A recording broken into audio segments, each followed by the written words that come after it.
ತಂದಾನೇ ನನಿತಾನ.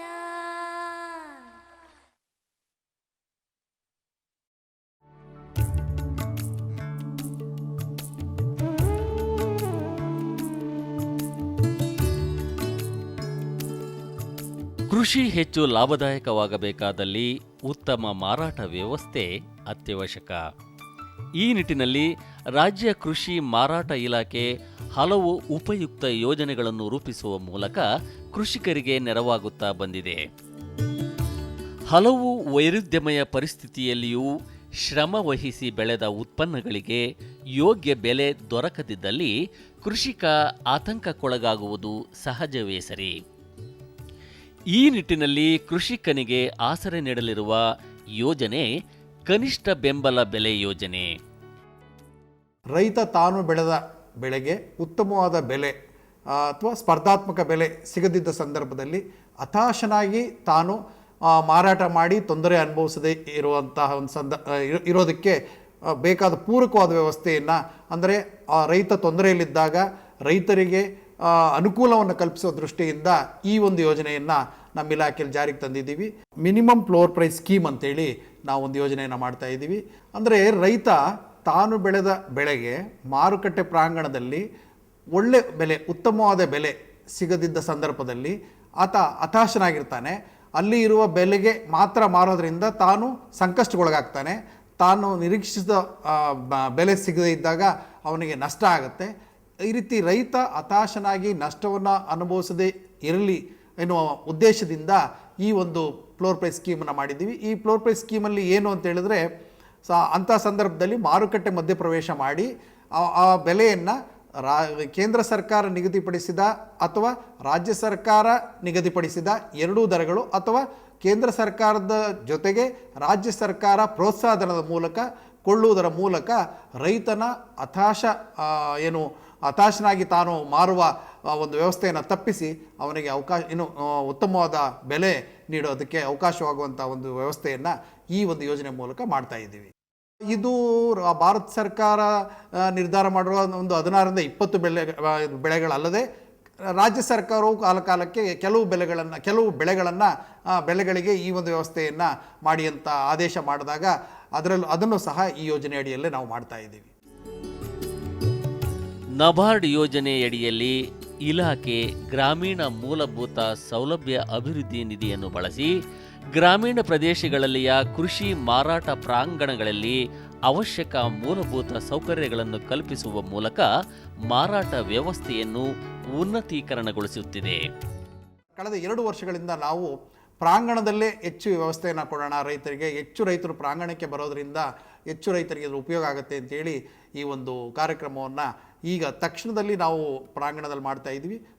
ಬಹುಶಃ ಪ್ರಾಂಗಣದ ಎಲ್ಲ ಕೆಲಸಗಳು ಮುಗಿದ ನಂತರ ಮತ್ತೆ ನಾವು ಪ್ರಾಂಗಣದ ಹೊರಗಡೆ, ಅಂದರೆ ರೈತರಿಗೆ ಎಲ್ಲೆಲ್ಲಿ ಅನುಕೂಲ ಆಗ್ಬೋದು ಅದ್ರ ಬಗ್ಗೆನೂ ನಾವು ಯೋಚನೆ ಮಾಡೋದಕ್ಕೆ ಅವಕಾಶ ಇದೆ ಈ ಯೋಜನೆಯಲ್ಲಿ. ಈ ಯೋಜನೆಯಲ್ಲಿ ನಾವು ಭಾಳ ಪ್ರಮುಖವಾಗಿ ಗೋದಾಮುಗಳು ನಿರ್ಮಿಸ್ತೀವಿ. ಹಾಗೆ ಪ್ರಾಂಗಣದಲ್ಲಿ CC ರೋಡ್ಗಳು ಮಾಡ್ತೀವಿ. ಮತ್ತು ಪ್ರಾಂಗಣದಲ್ಲಿ ನೀರಿನ ಸೌಲಭ್ಯವನ್ನು ಮಾಡ್ತೀವಿ. ಪ್ರಾಂಗಣದಲ್ಲಿ ವಿದ್ಯುತ್ತೀಕರಣದ ಸೌಲಭ್ಯವನ್ನು ಮಾಡ್ತೀವಿ. ಹಾಗೆ ಪ್ರಾಂಗಣದಲ್ಲಿರುವ ಮೂಲಭೂತ ಸೌಲಭ್ಯಗಳನ್ನು ಈ ಒಂದು ಯೋಜನೆ ಅಡಿಯಲ್ಲಿ ನಾವು ತಗೋತಾ ಇದ್ದೀವಿ. ಕೃಷಿ ಉತ್ಪನ್ನ ಮಾರುಕಟ್ಟೆ ಸಮಿತಿಯ ಪ್ರಾಂಗಣಗಳಲ್ಲಿ ಭಾಳ ಪ್ರಮುಖವಾಗಿ ಗೋದಾಮುಗಳನ್ನೇ ನಿರ್ಮಿಸ್ಕೊಂಡು ಬಂದಿದ್ದೀವಿ. ಈ ಯೋಜನೆ ಪ್ರಾರಂಭ ಆದಾಗಲಿಂದನೂ ಗೋದಾಮುಗಳು ನಿರ್ಮಿಸ್ಕೊಂಡು ಬಂದಿದ್ದೀವಿ. ಕಳೆದ 2 ವರ್ಷದಿಂದ ಏನು ಮಾಡ್ತಾ ಇದ್ದೀವಿ ಅಂತ ಹೇಳಿದ್ರೆ, ನಾವು ಆ WDRA ಗೈಡ್ಲೈನ್ಸ್ ಮಾರ್ಗದರ್ಶನದ ಸೂಚಿಗಳೇನಿವೆ ಆ ಅಂಶಗಳನ್ನು ನಾವು ಅಳವಡಿಸ್ಕೊಂಡು ಗೋದಾಮುಗಳನ್ನ ನಿರ್ಮಿಸ್ತಾ ಇದ್ದೀವಿ. ಗೋದಾಮು ಆಧಾರಿತ ಒಂದು ಮಾರಾಟ ವ್ಯವಸ್ಥೆಯನ್ನು ನಾವು ತಂದಿದ್ದೀವಿ. ಈ ಗೋದಾಮು ಆಧಾರಿತ ಮಾರಾಟ ವ್ಯವಸ್ಥೆಗೆ ಭಾಳ ಪ್ರಮುಖವಾಗಿ ಬೇಕಾಗಿದ್ದು ನಮಗೆ ಸುವ್ಯವಸ್ಥಿತವಾದ ಸುಸಜ್ಜಿತವಾದ ಒಂದು ಗೋದಾಮು ಬೇಕು. ಆ ಗೋದಾಮು ನಾವು ಇಲ್ಲಿಯವರು ಸಣ್ಣ ಗೋದಾಮುಗಳು ಮಾತ್ರ ಟಾರ್ಗೆಟ್ ಮಾಡ್ತಾ ಇದ್ವಿ. ಈಗ ನಾವು 5,000 ಮೆಟ್ರಿಕ್ ಟನ್ ಅಂತ ದೊಡ್ಡ ಗೋದಾಮುಗಳನ್ನು ಪ್ರಾಂಗಣಗಳು ನಿರ್ಮಿಸೋದಕ್ಕೆ ಮಾಡಿದ್ದೀವಿ. ಪ್ರಸ್ತುತ ವರ್ಷದಲ್ಲಿ 8 ಪ್ರಾಂಗಣಗಳಲ್ಲಿ ನಾವು ಈ ಒಂದು ವ್ಯವಸ್ಥೆಯನ್ನು ಜಾರಿಗೆ ತರೋದಕ್ಕೆ ಹೊರಟಿದ್ದೀವಿ. ರಾಷ್ಟ್ರೀಯ ಕೃಷಿ ವಿಕಾಸ ಯೋಜನೆಯ ಅಡಿಯಲ್ಲಿ ಕೃಷಿಕರ ಸಮೀಪದಲ್ಲಿಯೇ ಗೋದಾಮುಗಳನ್ನು ನಿರ್ಮಿಸುವ ತನ್ಮೂಲಕ ದಾಸ್ತಾನುಗಳ ಸಂಗ್ರಹಣೆ, ಉಗ್ರಾಣ ಆಧಾರಿತ ಮಾರಾಟ ವ್ಯವಸ್ಥೆಯನ್ನು ಕಲ್ಪಿಸುವ ಹಾಗೂ ಅಡಮಾನ ಸಾಲ ಯೋಜನೆಯನ್ನು ಅನುಷ್ಠಾನಗೊಳಿಸಲಾಗುತ್ತಿದ್ದು, ಇದರಿಂದ ಕೃಷಿಕರ ಉತ್ಪನ್ನಗಳನ್ನು ಸ್ಪರ್ಧಾತ್ಮಕ ಬೆಲೆಗೆ ಮಾರಾಟ ಮಾಡಲು ಅನುವು ಮಾಡಿಕೊಡಲಾಗಿದೆ. ಇಲ್ಲಿವರೆಗೂ ರೈತ ತಾನು ಮಾರುಕಟ್ಟೆ ಪ್ರಾಂಗಣಕ್ಕೆ ಮಾಲಿನ ಉತ್ಪನ್ನವನ್ನು ತರಬೇಕಾಗಿತ್ತು. ಈಗ ರೈತನಿಗೆ ಅವನ ಹತ್ತಿರದ ಸ್ಥಳದಲ್ಲೇ ಇಂಥ ಒಂದು ಗೋದಾಮುಗಳನ್ನ ನಿರ್ಮಿಸೋದ್ರ ಮೂಲಕ ರೈತ ತನ್ನ ಉತ್ಪನ್ನಗಳನ್ನ ಆ ಗೋದಾಮಲ್ಲಿ ತಂದಿಟ್ಟು ಆ ಗೋದಾಮಿನಿಂದಲೇ ನಾವು ನೇರವಾಗಿ ಮಾರಾಟ ಮಾಡುವಂಥ ಒಂದು ವ್ಯವಸ್ಥೆಯನ್ನು ನಾವು ಈ ಗೋದಾಮುಗಳನ್ನ ಬಳಸ್ಕೊಂಡು ನಾವು ಅಡಮಾನ ಸಾಲ ಯೋಜನೆ, ಈಗಾಗಲೇ ನಮ್ಮ ಒಂದು ಕಾಯ್ದೆಯಲ್ಲಿ ಅಡಮಾನ ಸಾಲ ಯೋಜನೆಯನ್ನು ಜಾರಿಯಲ್ಲಿದೆ. ಸೊ ರೈತ ತನ್ನ ನಿರೀಕ್ಷಿತ ಬೆಲೆ ಬಾರದಿದ್ದ ಸಂದರ್ಭದಲ್ಲಿ ಅದೇ ಗೋದಾಮುಗಳಲ್ಲಿ ತನ್ನ ಮಾಲನ್ನು ಇಟ್ಟು ಬ್ಯಾಂಕ್ ಮೂಲಕ ಲೋನ್ ತೆಗೆದುಕೊಳ್ಳುವ ಒಂದು ಅವಕಾಶವನ್ನು ನಾವೀಗ ಮಾಡೋದಕ್ಕೆಲ್ಲ ವ್ಯವಸ್ಥೆಯನ್ನು ಮಾಡ್ತಾ ಇದ್ದೀವಿ. ಇಲ್ಲಿ ಇನ್ನೊಂದು ವ್ಯವಸ್ಥೆ ಇದೆ. ನಮ್ಮಲ್ಲಿ ಗೋದಾಮುಗಳಲ್ಲಿ ಇಡುವಂಥ ಉತ್ಪನ್ನಗಳನ್ನು ನಾವು ಗುಣವಿಶ್ಲೇಷಣೆ ಮಾಡ್ತೀವಿ, ಅದನ್ನು ಅಸೈಯಿಂಗ್ ಅಂತ ಕರಿತೀವಿ. ಈ ಗುಣವಿಶ್ಲೇಷಣೆ ಮಾಡಿದ್ದಂಥ ಗುಣವಿಶ್ಲೇಷಣೆಯ ವರದಿಯನ್ನು ನಾವು ವೆಬ್ಸೈಟಲ್ಲಿ ಹಾಕೋದ್ರ ಮೂಲಕ ದೂರದಲ್ಲಿರುವ ಖರೀದಿದಾರರು ಸಹ ಇದರಲ್ಲಿ ಭಾಗವಹಿಸ್ಬೋದು. ಇಲ್ಲಿ ಎರಡು ವಿಚಾರ ಇದೆ. ಒಂದು, ಉಗ್ರಾಣಾಧಾರಿತ ಮಾರಾಟ ವ್ಯವಸ್ಥೆಯಲ್ಲಿ ದಲಾಲರ ಮೂಲಕನೂ ಈ ಒಂದು ವ್ಯಾಪಾರ ಆಗ್ಬೋದು. ದಲಾಲರು ಇಲ್ಲದೇ ಇದ್ದಾಗ ನಾವು ನಮ್ಮ ಉಗ್ರಾಣದಿಂದ, ಅಂದರೆ ಕರ್ನಾಟಕ ರಾಜ್ಯ ಉಗ್ರಾಣ ಸಂಸ್ಥೆಯಲ್ಲಿ ಇಟ್ಟಿರೋ ಒಂದು ಮಾಲನ್ನು ಕೂಡ ನಾವು ಗುಣವಿಶ್ಲೇಷಣೆ ಮಾಡಿ ಈ ಒಂದು ವೆಬ್ಸೈಟಲ್ಲಿ ಹಾಕಿ ನಾವು ದೂರದಲ್ಲಿರೋ ಬೈಯರ್ಗಳು, ಖರೀದಿದಾರರು ಖರೀದಿಸೋದಕ್ಕೆ ಅನುಕೂಲ ಆಗೋ ರೀತಿ ನಾವು ಈಗಾಗಲೇ ಒಂದು ಸೈಯಿಂಗ್ ಕ್ರಮವನ್ನು ಸಹ ನಾವು ಈಗ ಜಾರಿಯಲ್ಲಿ ತರ್ತಾ ಇದ್ದೀವಿ. ನಾವು ದಿನಾಂಕ 22/2/2014 ರಾಜ್ಯದಲ್ಲಿ ಏನು ಆನ್ಲೈನ್ ಮಾರುಕಟ್ಟೆಯನ್ನು ಲಾಂಚ್ ಮಾಡಿದ್ವಿ, ವಿಧಾನಸೌಧದಿಂದ ಸನ್ಮಾನ್ಯ ಮುಖ್ಯಮಂತ್ರಿಗಳು ಏನು ಲಾಂಚ್ ಮಾಡಿದರು, ಆ ಸಂದರ್ಭದಲ್ಲಿ ನಾವು ಪ್ರಾಯೋಗಿಕವಾಗಿ ತುಮಕೂರು ಕೃಷಿ ಉತ್ಪನ್ನ ಮಾರುಕಟ್ಟೆ ಸಮಿತಿಯಲ್ಲಿ ಉಗ್ರಾಣ ಆಧಾರಿತ ಮಾರಾಟ ವ್ಯವಸ್ಥೆಯನ್ನು ಪ್ರಾರಂಭ ಮಾಡಿದ್ವಿ. ಇದನ್ನು ಹಂತವಾಗಿ ರಾಜ್ಯದ ಬೇರೆ ಬೇರೆ APMCಗಳಲ್ಲೂ ಮುಂದೆ ನಾವು ಮಾಡ್ತೀವಿ. ಉದ್ದೇಶ ಇಷ್ಟೇ, ರೈತನಿಗೆ ತನ್ನ ವ್ಯಾಪ್ತಿಯಲ್ಲೇ ಭಾಳ ದೂರ ಅವರು ಮಾರುಕಟ್ಟೆಗೆ ಹುಡ್ಕೊಂಡು ತನ್ನ ಉತ್ಪನ್ನವನ್ನು ತಗೊಂಡು ಹೋಗೋದಕ್ಕಿಂತಲೂ ಅವ್ರಿಗೆ ಹತ್ತಿರದ ಸಮೀಪದಲ್ಲೇ ಅವ್ರಿಗೊಂದು ಮಾರುಕಟ್ಟೆ ವ್ಯವಸ್ಥೆ ಮಾಡಿಕೊಡ್ಬೇಕು. ಅವರು ಟ್ರಾವೆಲ್ ಮಾಡೋ ಎಕ್ಸ್ಪೆನ್ಸಸ್ಸು, ಹ್ಯಾಂಡ್ಲಿಂಗ್ ಚಾರ್ಜಸ್ ಇದನ್ನೆಲ್ಲ ಕಡಿಮೆ ಮಾಡಬೇಕು ಅನ್ನೋ ಒಂದು ಉದ್ದೇಶದಿಂದ ರಾಷ್ಟ್ರದಲ್ಲೇ ವಿನೂತನವಾದ ಒಂದು ಯೋಜನೆಯನ್ನು ನಮ್ಮ ರಾಜ್ಯ ಜಾರಿಗೆ ತರ್ತಾ ಇದ್ದೀವಿ. ರಾಜ್ಯ ಕೃಷಿ ಮಾರಾಟ ಇಲಾಖೆಯ ಮತ್ತೊಂದು ಪ್ರಮುಖ ಕಾರ್ಯಕ್ರಮ ಉತ್ಪನ್ನ ಆಧಾರಿತ ತಂತ್ರಜ್ಞಾನ ಪಾರ್ಕ್. ರೈಸ್ ಬೌಲ್ ಅಂತ ಖ್ಯಾತಿಯಾದ ಗಂಗಾವತಿ ತಾಲೂಕಿನ ಕಾರಟಗಿಯಲ್ಲಿ ಒಂದು ಯೋಜನೆಯನ್ನು ಮಾಡ್ತಾ ಇದ್ದೀವಿ. ರೈಸ್ ಟೆಕ್ನಾಲಜಿ ಪಾರ್ಕ್ ಅಂತ ಇದ್ರ ಹೆಸರು. ಸೊ ಪಾರ್ಕ್ನ ಉದ್ದೇಶ ಏನಂತ ಹೇಳಿದ್ರೆ, ಇಲ್ಲಿವರೆಗೂ ನಮ್ಮ ಇಲಾಖೆ ಏನು ಮಾಡ್ತಾ ಇತ್ತು, ರೈತ ತಾನು ಬೆಳೆದ ಭತ್ತವನ್ನು ನೇರವಾಗಿ ಮಾರಾಟ ಮಾಡ್ತಿದ್ದ, ನಮ್ಮ ರೈಸ್ ಮಿಲ್ಲರ್ಗೆ ಅಥವಾ ಖರೀದಿದಾರರಿಗೆ ಮಾರಾಟ ಮಾಡ್ತಿದ್ದ. ಇದರಿಂದ ರೈತರಿಗೆ ಭಾಳ ಮಿತಿಯಾದ ಒಂದು ಲಾಭ ಬರ್ತಾ ಇತ್ತು. ಈ ಲಾಭದ ಅಂಶವನ್ನು ಇನ್ನೂ ಹೆಚ್ಚು ಮಾಡೋದು ಹೇಗೆ ಅಂತ ನಮ್ಮ ಇಲಾಖೆ ಎಲ್ಲ ಹಿರಿಯ ಅಧಿಕಾರಿಗಳು, ತಜ್ಞರು ಎಲ್ಲರ ಜೊತೆ ಚರ್ಚೆ ಮಾಡಿದಾಗ ವ್ಯಾಲ್ಯೂ ಆ್ಯಡೆಡ್ ಪ್ರಾಡಕ್ಟ್ನೇ ನಾವು ಪ್ರಮೋಟ್ ಮಾಡಿದರೆ ರೈತನಿಗೆ ಇನ್ನೂ ಹೆಚ್ಚು ಲಾಭ ಆಗ್ಬೋದು ಅಂತೇಳಿ, ಅಂದರೆ ರೈತ ತಾನು ಬೆಳೆದ ರಾ ಮೆಟೀರಿಯಲ್ ಮಾತ್ರ ಮಾರೋದಲ್ಲದೆ ತಾನೇ ಅದನ್ನು ಸಂಸ್ಕರಿಸಿ ಅದನ್ನು ಪ್ಯಾಕ್ ಮಾಡಿ ಗ್ರಾಹಕನಿಗೆ ಮುಟ್ಟಿಸುವಂಥ ಒಂದು ವ್ಯವಸ್ಥೆಯವರೆಗೂ ಇಲ್ಲಿ ಎಂಡ್ ಟು ಎಂಡ್ ಟೆಕ್ನಾಲಜಿನ ನಾವು ಕೊಡಬೇಕು ಅಂತೇಳಿ ಈ ಒಂದು ಟೆಕ್ನಾಲಜಿ ಪಾರ್ಕನ್ನು ನಾವು ಮಾಡ್ತಾ ಇದ್ದೀವಿ. ಈಗಾಗಲೇ ಟೆಕ್ನಾಲಜಿ ಪಾರ್ಕಲ್ಲಿ 250ಕ್ಕೂ ಹೆಚ್ಚು ಎಕರೆ ಜಾಗ ನಮ್ಮ ವಶದಲ್ಲಿದೆ. ಅದನ್ನೀಗ ಫೈನಲ್ ಮಾಡೋ ಹಂತದಲ್ಲಿ ನಾವಿದ್ದೀವಿ. ಡಾಕ್ಟರ್ ನಂಜುಂಡಪ್ಪ ವರದಿಯ ಆಧಾರದ ಮೇಲೆ ರಾಜ್ಯದ ಹಿಂದುಳಿದ ತಾಲೂಕುಗಳಲ್ಲಿ ಸೂಕ್ತ ಮಾರಾಟ ವ್ಯವಸ್ಥೆ ಕಲ್ಪಿಸುವ ನಿಟ್ಟಿನಲ್ಲಿ ಅವಶ್ಯಕ ಮೂಲಭೂತ ಸೌಲಭ್ಯಗಳನ್ನು ಅಭಿವೃದ್ಧಿಪಡಿಸುವಲ್ಲಿ ಇಲಾಖೆ ಕಾರ್ಯಕ್ರಮಗಳನ್ನು ರೂಪಿಸಿದೆ. ಈ ಯೋಜನೆಯಲ್ಲಿ ಕಳೆದ 3 ವರ್ಷಗಳಲ್ಲಿ ನಮಗೆ 350 ಲಕ್ಷ ಹಣ ಬಂದಿದೆ. ಆ 350 ಲಕ್ಷದಲ್ಲಿ ನಾವು ಈ ರಾಜ್ಯದ ಹಿಂದುಳಿದ ಭಾಗಗಳು ಮಾತ್ರ ಏನೇನು ಮೂಲಭೂತ ಸೌಲಭ್ಯಗಳು ಬೇಕು, ಗೋದಾಮುಗಳು ಬೇಕು, ರಸ್ತೆಗಳು ಬೇಕು, ಅಲ್ಲಿ ಬೇರೆ ಕಟ್ಟಡಗಳು ಏನೇನು ಬೇಕು, ರೈತರಿಗೆ ತಮ್ಮ ಉತ್ಪನ್ನಗಳನ್ನು ವ್ಯವಸ್ಥಿತವಾಗಿ ಮಾರೋದಕ್ಕೆ ಈ ಅಂಶಗಳನ್ನೆಲ್ಲ ಮನಗಂಡು ಅಲ್ಲಿ ಆ ಒಂದು ವ್ಯವಸ್ಥೆಯನ್ನು ನಾವು ಕಲ್ಪಿಸ್ತಾ ಕೊಡ್ತಾ ಇದ್ದೀವಿ. ಮಾರುಕಟ್ಟೆಗಳಲ್ಲಿ ಕೃಷಿ ಉತ್ಪನ್ನಗಳನ್ನು ಮೌಲ್ಯವರ್ಧಿಸುವ ಉಪ ಉತ್ಪನ್ನಗಳನ್ನು ತಯಾರಿಸುವ ನಿಟ್ಟಿನಲ್ಲಿ ಈಗಾಗಲೇ ತಿಪಟೂರಿನ ಕೊಬ್ಬರಿ ಮಾರುಕಟ್ಟೆಯಲ್ಲಿ ಸಂಸ್ಕರಣಾ ಘಟಕವನ್ನು ಪ್ರಾರಂಭಿಸುವ ನಿಟ್ಟಿನಲ್ಲಿ ಇಲಾಖೆ ಕಾರ್ಯಪ್ರವೃತ್ತವಾಗಿದೆ. ಈ ಕೊಬ್ಬರಿಯ ಮಾರುಕಟ್ಟೆಯ ವ್ಯಾಪ್ತಿಯಲ್ಲಿ ನಾವು ಒಂದು ಪ್ರೋಸೆಸಿಂಗ್ ಸಂಸ್ಕರಣಾ ಘಟಕವನ್ನು ಮಾಡಬೇಕು ಅಂತೇಳಿ ಸರ್ಕಾರಕ್ಕೊಂದು ಪ್ರಸ್ತಾವನೆ ಕೊಟ್ವಿ. ಸರ್ಕಾರ ಈಗಾಗಲೇ 4 ಕೋಟಿ ರೂಪಾಯಿನ ಈ ಯೋಜನೆ ಮಾಡೋದಕ್ಕೆ ಕೊಟ್ಟಿದ್ದಾರೆ. ಈಗೇನು ಈ ಯೋಜನೆಯಲ್ಲಿ ರೈತ ತಾನು ಕೇವಲ ತೆಂಗಿನಕಾಯಿ ಮಾರ್ತಿದ್ದ, ಕೊಬ್ಬರಿ ಮಾರ್ತಿದ್ದ, ತೆಂಗಿನಕಾಯಿ ಕೊಬ್ಬರಿ ಅಲ್ಲದೆ ಬೇರೆ ಏನೇನು ಮಾಡ್ಬೋದು ಅಂತ ಇಲಾಖೆ ಯೋಚನೆ ಮಾಡಿ ರೈತನಿಗೆ ಇದರಲ್ಲೂ ಕೂಡ ವ್ಯಾಲ್ಯೂ ಅಡಿಷನ್ ಮಾಡಿದರೆ ರೈತನಿಗೆ ಹೆಚ್ಚು ಲಾಭ ಬರೋ ರೀತಿಯಲ್ಲಿ ಯೋಚನೆ ಮಾಡಿ ನಾವು ಇಲ್ಲಿ ವರ್ಜಿನ್ ಕೋಕೋನಟ್ ಆಯಿಲ್ ಮಾಡೋದಕ್ಕೆ ಅದು ಆಯಿಲ್ ಮಾಡೋದ್ರಿಂದ ಹೆಚ್ಚು ರೈತನಿಗೆ ಲಾಭ ಬರುತ್ತೆ ಅಂತೇಳಿ ನಾವು ಇಲಾಖೆ ಮನಗಂಡು ಅದನ್ನು ಮತ್ತು ಚಾರ್ಕೋಲ್ ಮಾಡೋದ್ರ ಮೂಲಕ ರೈತನಿಗೆ ತನ್ನ ಉಪ ಉತ್ಪನ್ನಗಳನ್ನು ಅದನ್ನು ವ್ಯವಸ್ಥಿತವಾಗಿ ಬಳಸ್ಕೊಂಡು ಅದರಿಂದ ಹೆಚ್ಚು ಲಾಭ ಮಾಡೋದಕ್ಕೆ ಅನುಕೂಲ ಆಗಲಿ ಅಂತೇಳಿ ನಾವು ಈ ಒಂದು ಕೋಕೋನಟ್ ಪ್ರೋಸೆಸಿಂಗ್ ಯೂನಿಟನ್ನು ತಿಪಟೂರಲ್ಲಿ ಮಾಡ್ತಾಯಿದ್ದೀವಿ. 4 ಕೋಟಿ ರಾಜ್ಯ ಸರ್ಕಾರ ಕೊಟ್ಟಿದೆ. ಮಾರುಕಟ್ಟೆ ಸಮಿತಿ 2 ಕೋಟಿಗೂ ಹೆಚ್ಚು ಹಣವನ್ನು ವಿನಿಯೋಗಿಸಿ ಈ ಒಂದು ಕಾರ್ಯಕ್ರಮವನ್ನು ಮಾಡ್ತಾಯಿದೆ. ಈಗಾಗಲೇ ಸಿವಿಲ್ ಕಾಮಗಾರಿಗಳು ಆಲ್ಮೋಸ್ಟ್ ಒಂದು ಮುಕ್ತಾಯದ ಹಂತದಲ್ಲಿದೆ. ಈಗಾಗಲೇ ನಾವು ಈ ಎಕ್ವಿಪ್ಮೆಂಟ್ ಏನೇನು ಯಂತ್ರಗಳು ಬೇಕು ಅನ್ನೋದ್ರ ಬಗ್ಗೆ ನಾವು ಯೋಚನೆ ಮಾಡಿ ಕ್ರಮ ವಹಿಸಬೇಕಾಗಿದೆ. ಬಹುಶಃ ಈ ವರ್ಷದ ಅಂತ್ಯದಲ್ಲಿ ಅಥವಾ ಮುಂದಿನ ವರ್ಷದ ಪ್ರಾರಂಭದಲ್ಲಿ ನಾವು ರೈತರಿಗೆ ಈ ಯೋಜನೆಯನ್ನು ಬಳಸ್ಕೊಳ್ಳೋದಕ್ಕೆ ಅನುವು ಮಾಡಿಕೊಡೋದಕ್ಕೆಲ್ಲ ಕ್ರಮಗಳನ್ನ ಇಲಾಖೆ ವತಿಯಿಂದ ನಾವು ಮಾಡ್ತಾ ಇದ್ದೀವಿ. ಕೃಷಿ ಉತ್ಪನ್ನ ಮಾರುಕಟ್ಟೆ ವ್ಯವಸ್ಥೆಯಲ್ಲಿ ಆಮೂಲಾಗ್ರ ಬದಲಾವಣೆ ತರುವ ನಿಟ್ಟಿನಲ್ಲಿ ರಾಜ್ಯ ರಾಷ್ಟ್ರಕ್ಕೆ ಮಾದರಿಯಾದ ನೂತನ ಮಾರಾಟ ನೀತಿಯನ್ನು ರೂಪಿಸಿದ್ದು ಇದನ್ನು ಯಶಸ್ವಿಯಾಗಿ ಅನುಷ್ಠಾನಗೊಳಿಸುತ್ತಿದೆ.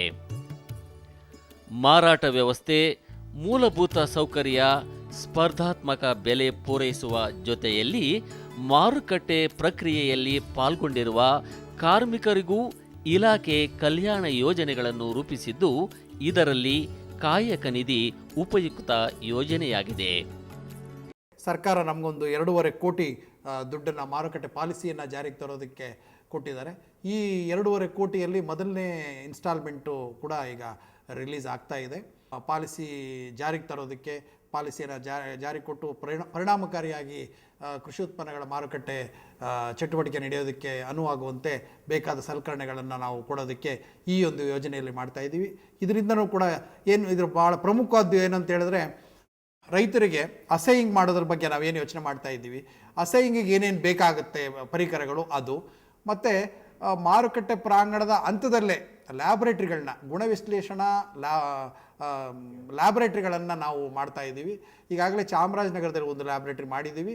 ಹಾಗೆ ರಾಜ್ಯದ ಇತರ ಭಾಗಗಳಲ್ಲಿ ಸಹ ನಾವು ಲ್ಯಾಬೊರೇಟ್ರಿ ಮಾಡೋದಕ್ಕೆ ಕ್ರಮಗಳನ್ನ ವಹಿಸ್ತಾ ಇದ್ದೀವಿ. ಅದು ಮತ್ತು ಈ ಒಂದು ಪ್ರತಿಯೊಂದು ಮಾರುಕಟ್ಟೆ ಪ್ರಾಂಗಣದಲ್ಲಿ ಒಂದು ಇನ್ಫಾರ್ಮೇಷನ್ ಸೆಂಟರ್ನ ತೆಗಿತಾ ಇದ್ದೀವಿ. ನಮ್ಮ ಮಾಹಿತಿಯನ್ನು ರೈತರಿಗೆ ಪ್ರಚಾರ ಮಾಡೋದಕ್ಕೆ ರೈತ ತಾನು ಹೊರಗಡೆ ಇದ್ದಾಗಲೂ ಈ ಮಾಹಿತಿಯನ್ನು ತಗೋಬೋದು, ತಾನು ಪ್ರಾಂಗಣದಲ್ಲಿ ಬಂದಾಗಲೂ ತಗೋಬೋದು. ಹೊರಗಡೆ ಇದ್ದಾಗ SMS ಮೂಲಕ ಈ ಒಂದು ಮಾಹಿತಿಯನ್ನು ನಮ್ಮ ಬೆಲೆ ಮಾಹಿತಿಯನ್ನು, ಧಾರಣೆ ಮಾಹಿತಿಯನ್ನು ತಗೋಬೋದು. ಪ್ರಾಂಗಣಕ್ಕೆ ಬಂದಾಗ ಇನ್ನು ಹೆಚ್ಚು ಮಾಹಿತಿಯನ್ನು ಕೊಡೋದಕ್ಕೆ ಇಲ್ಲೇನೇನು ನಾವು ಮೂಲಭೂತ ಸೌಲಭ್ಯಗಳನ್ನ ಕಲ್ಪಿಸಿದ್ದೀವಿ ಈ ಎಲ್ಲ ಮಾಹಿತಿಗಳನ್ನು ನಾವು ಕೊಡೋದಕ್ಕೆ ಒಂದು ಕೇಂದ್ರವನ್ನು ಸಹ ನಾವು ಈಗಾಗಲೇ ತೆರೆಯೋದಕ್ಕೆ ಕ್ರಮ ವಹಿಸಿದ್ದೀವಿ. ರೈತ ತಾನು ಬೆಳೆದ ವಸ್ತುಗಳನ್ನು ನಮ್ಮ ಪ್ರಯೋಗಾಲಯದಲ್ಲಿ ತಂದು ಅವುಗಳನ್ನು ಗುಣವಿಶ್ಲೇಷಣೆ ಮಾಡಿಸಿ, ಗುಣವಿಶ್ಲೇಷಣೆ ಮಾಡೋದ್ರಿಂದ 2 ಅನುಕೂಲಗಳು ರೈತನಿಗಾಗುತ್ತೆ. ಒಂದು, ಸ್ಥಳೀಯ ಮಾರುಕಟ್ಟೆಯಲ್ಲಿ ಸ್ಪರ್ಧಾತ್ಮಕ ಬೆಲೆ ಸಿಗೋದಕ್ಕೂ ಅನುಕೂಲ ಆಗುತ್ತೆ.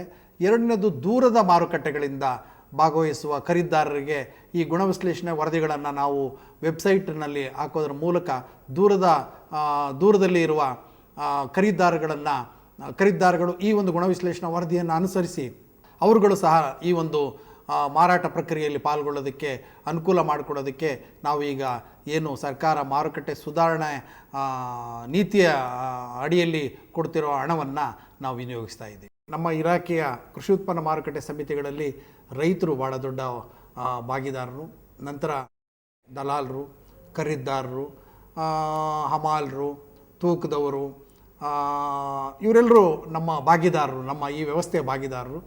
ಈ ವ್ಯವಸ್ಥೆಯ ಭಾಗಿದಾರರಾದ ನಮ್ಮ ಅಮಾಲರಿಗೆ ಭಾಳ ಪ್ರಮುಖವಾಗಿ ನಾವು ಈಗಾಗಲೇ ಹಿಂದೆ ಆಕ್ಸಿಡೆಂಟಲ್ ಇನ್ಶೂರೆನ್ಸ್ ಸ್ಕೀಮನ್ನು ಮಾಡಿ ಅವರ ಒಂದು ನೆರವಿಗೆ ನಮ್ಮ ಇಲಾಖೆ ಹೋಗಿತ್ತು.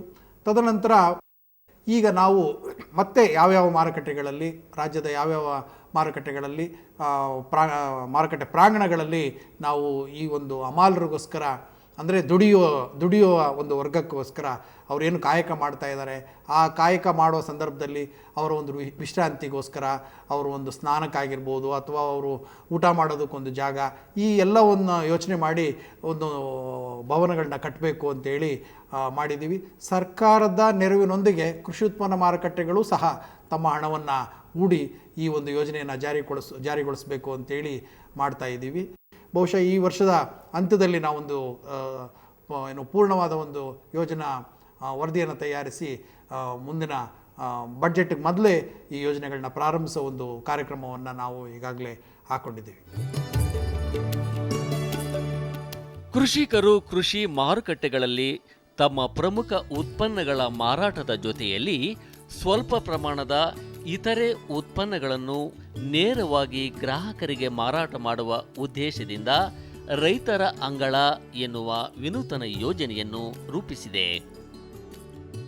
ಸಣ್ಣ ಸಣ್ಣ ರೈತರು ತಾವು ಬೆಳೆದ ಉತ್ಪನ್ನಗಳನ್ನು, ತರಕಾರಿ ಇರ್ಬೋದು ಅಥವಾ ಸಣ್ಣ ಸಣ್ಣ ಉತ್ಪನ್ನಗಳಿರ್ಬೋದು, ಇವುಗಳನ್ನು ನೇರವಾಗಿ ಗ್ರಾಹಕರಿಗೆ ಮಾರೋದಕ್ಕೆ, ಅದರ ಒಂದು ನೈಜ ಬೆಲೆ ರೈತರಿಗೆ ಸಿಗಬೇಕು. ಹಾಗೆ ಗ್ರಾಹಕರು ಕಡಿಮೆ ದರದಲ್ಲಿ ಆ ಒಂದು ಗುಣಮಟ್ಟದ ಉತ್ಪನ್ನ ಸಿಗಬೇಕು ಅನ್ನೋ ಒಂದು ಉದ್ದೇಶದಿಂದ ಈ ರೈತರ ಅಂಗಳವನ್ನು ಮಾಡಿದ್ದೀವಿ. ವಿಶೇಷವಾದ ಜಾಗವನ್ನು ಗುರುತಿಸಿ ಆ ಜಾಗದಲ್ಲಿ ಈ ವ್ಯಾಪಾರ ಆಗೋದಕ್ಕೆ ಎಲ್ಲ ವ್ಯವಸ್ಥೆಗಳನ್ನು ಈಗಾಗಲೇ ಮಾಡೋದಕ್ಕೆ ರಾಜ್ಯದ ಎಲ್ಲ ಮಾರುಕಟ್ಟೆ ಸಮಿತಿಗಳಿಗೆ ನಮ್ಮ ಇಲಾಖೆಯಿಂದ ನಿರ್ದೇಶನಗಳು ಹೋಗಿದೆ. ರೈತರ ಸಂತೆ ನಾವು ಪ್ರಾಂಗಣದ ಹೊರಗಡೆ ಮಾಡ್ತಾ ಇದ್ವಿ. ರೈತರ ಸಂತೆ ಹೆಚ್ಚಿನ ಬಹುಪಾಲು ಪ್ರಾಂಗಣದ ಹೊರಗೆ ಮಾಡ್ತಾ ಇದ್ವಿ. ಈಗೇನು ಮಾಡ್ತಾ ಇದ್ವಿ, ಪ್ರಾಂಗಣದಲ್ಲೇ ಈಗ ರೈತ ತಾನು ಕಡಲೆಕಾಯಿ ಬೆಳೆದಿರ್ತಾನೆ, ಕಡಲೆಕಾಯಿ ಒಂದು 100 ಕ್ವಿಂಟಾಲ್ ಕಡಲೆಕಾಯಿ ಬೆಳೆದಿರ್ತಾನೆ, ಒಂದು 50 kg ಆಗುವಷ್ಟು ಮೆಣಸಿನಕಾಯಿ ಬೆಳೆದಿರ್ತಾನೆ, ಹಸಿ ಮೆಣಸಿನಕಾಯಿ, 50 kg ಆಗುವಷ್ಟು ಹುರುಳಿಕಾಯಿ ಬೆಳೆದಿರ್ತಾನೆ, 50 kg ಆಗುವಷ್ಟು ಟೊಮೊಟೊ ಬೆಳೆದಿರ್ತಾನೆ. ಅದನ್ನು ಮಾರೋದಕ್ಕೆ ಅವನು ಇನ್ನೊಂದು ಮಾರುಕಟ್ಟೆಗೆ ಹೋಗಬೇಕಾಗತ್ತೆ. ಅದನ್ನು ತಪ್ಪಿಸೋದಕ್ಕೆ ತಾನು ದೊಡ್ಡ ಉತ್ಪನ್ನವನ್ನು ಮಾರುಕಟ್ಟೆ ಪ್ರಾಂಗಣದ ಮಾರೋದಲ್ದೇ ಈ ಸಣ್ಣ ಉತ್ಪನ್ನವನ್ನು ನೇರವಾಗಿ ಗ್ರಾಹಕರಿಗೆ ಮಾರೋದಕ್ಕೆ ಒಂದು ಅನುಕೂಲ ಆಗಲಿ ಅಂತೇಳಿ ಈ ಒಂದು ಅವಕಾಶವನ್ನು ಕಲ್ಪಿಸಿದ್ದೀವಿ. ಮುಖ್ಯ ಮಾರುಕಟ್ಟೆ ಪ್ರಾಂಗಣ ಆಗಿರ್ಬೋದು, ಉಪಮಾರುಕಟ್ಟೆ ಪ್ರಾಂಗಣಗಳಾಗಿರ್ಬೋದು, ಈ ಎಲ್ಲ ಮಾರುಕಟ್ಟೆಗಳಲ್ಲಿ ರೈತ ತಾನು ಬೆಳೆದ ಉತ್ಪನ್ನಗಳನ್ನು ಭಾಳ ವ್ಯವಸ್ಥಿತವಾಗಿ ಮಾರಾಟ ಮಾಡೋದಕ್ಕೆ ಸಾಕಷ್ಟು ಅನುಕೂಲಗಳನ್ನ ಕಲ್ಪಿಸಿದ್ದೀವಿ. ಹೆಚ್ಚು ಸ್ಪರ್ಧಾತ್ಮಕವಾದ ಬೆಲೆ ಸಿಗೋದಕ್ಕೆ ಪ್ರಾಂಗಣಗಳಲ್ಲಿ ಭಾಳ ವ್ಯವಸ್ಥಿತವಾದ ಒಂದು ವ್ಯವಸ್ಥೆಯನ್ನು ಮಾಡಿದ್ದೀವಿ. ಈ ಮಾರುಕಟ್ಟೆ ಎಲ್ಲ ಭಾಗಿದಾರರಿಗೋಸ್ಕರನೇ ಈ ಮಾರುಕಟ್ಟೆ ಸಮಿತಿಗಳನ್ನು ನಿರ್ಮಿಸಿದ್ದೀವಿ ಮತ್ತು ಹೆಚ್ಚು ಸವಲತ್ತುಗಳನ್ನ ಪ್ರತಿ ವರ್ಷ ನಾವು ಸವಲತ್ತುಗಳನ್ನ ಉನ್ನತೀಕರಣ ಕೂಡ ಮಾಡ್ತಾ ಇದ್ದೀವಿ. ಒಟ್ಟಾರೆ ಕೃಷಿಕರ ಉತ್ಪನ್ನಗಳ ಮಾರಾಟಕ್ಕೆ ಸೂಕ್ತ ವ್ಯವಸ್ಥೆ, ಅಗತ್ಯ ಸೌಲಭ್ಯಗಳು, ಸ್ಪರ್ಧಾತ್ಮಕ ಬೆಲೆ ನೀಡುವಲ್ಲಿ ಈ ಎಲ್ಲ ಯೋಜನೆಗಳು ಕೃಷಿಕರಿಗೆ ನೆರವಾಗಲಿದ್ದು, ಕೃಷಿಕರು ಇವುಗಳ ಸದುಪಯೋಗ ಪಡಿಸಿಕೊಳ್ಳುವ ಮೂಲಕ ತಮ್ಮ ಕೃಷಿಯನ್ನು ಇನ್ನೂ ಲಾಭದಾಯಕವಾಗಿಸಿಕೊಳ್ಳಬಹುದಾಗಿದೆ. ರೈತರಿಗೆ ವಿಶೇಷವಾದ ಮಾಹಿತಿ ಏನು ಕೊಡಬೇಕು ಅಂತ ನಾನು ಈ ಸಂದರ್ಭದಲ್ಲಿ ಅಂದ್ಕೋತಾ ಇದ್ದೀನಿ ಅಂದರೆ, ತಾವು ಬೆಳೆದ ಉತ್ಪನ್ನವನ್ನು ತಮ್ಮ ಹೊಲದ ಹೊಲದಲ್ಲೇ ಅದನ್ನು ಸ್ವಲ್ಪ ವಿಂಗಡಿಸಿ ಅದರ ಉತ್ಪನ್ನಗಳ ಸೈಜ್ಗಳಾಗಿರ್ಬೋದು, ಅಂದರೆ ಉತ್ಪನ್ನಗಳ ದಪ್ಪ ಸಣ್ಣ ಇದನ್ನು ಸಪ್ರೇಟ್ ಬೇರೆ ಬೇರೆ ಮಾಡೋದ್ರ ಮೂಲಕ, ಹಾಗೂ ಉತ್ಪನ್ನಗಳನ್ನ ಶುಚಿ ಮಾಡೋದ್ರ ಮೂಲಕ, ಉತ್ಪನ್ನಗಳನ್ನ ಸಾಧ್ಯವಾದರೆ ಭಾಳ ಕಡಿಮೆ ಮಟ್ಟದಲ್ಲಿ ಕಡಿಮೆ ಅವಧಿಯಲ್ಲಿ ಏನಾದ್ರು ಸಂಸ್ಕರಣೆ ಮಾಡಿನೇ ಮಾರಾಟ ಮಾಡುವಂಥ ಅವಕಾಶಗಳನ್ನ ಅಂಥದನ್ನು ಕೂಡ ತಾವುಗಳು ಮಾಡೋದ್ರ ಮೂಲಕ ಹೆಚ್ಚು ಲಾಭವನ್ನು ತಾವು ಮಾಡ್ಬೋದು. ತಾವು ಬೆಳೆದ ಬೆವರಿಗೆ ಹೆಚ್ಚು ಬೆಲೆ ಸಿಗಲಿ ಅಂತ ನಾವು ಈ ಒಂದು ಇದನ್ನು ಹೇಳ್ತಾ ಇದ್ದೀವಿ. ತಾವೆಲ್ಲರೂ ಬಂದು ಈ ಪ್ರಾಂಗಣಗಳನ್ನ ಬಳಸ್ಕೊಂಡು ತಮ್ಮ ಉತ್ಪನ್ನಗಳನ್ನ ಮಾರೋದ್ರ ಮೂಲಕ, ಉತ್ಪನ್ನಗಳನ್ನ ಕೊಳ್ಳೋದ್ರ ಮೂಲಕ, ಉತ್ಪನ್ನಗಳನ್ನು ಮಾರೋದಕ್ಕೆ ವ್ಯವಸ್ಥೆ ಮಾಡೋದ್ರ ಮೂಲಕ ತಾವೆಲ್ಲರೂ ಭಾಗಿಯಾಗಬೇಕು.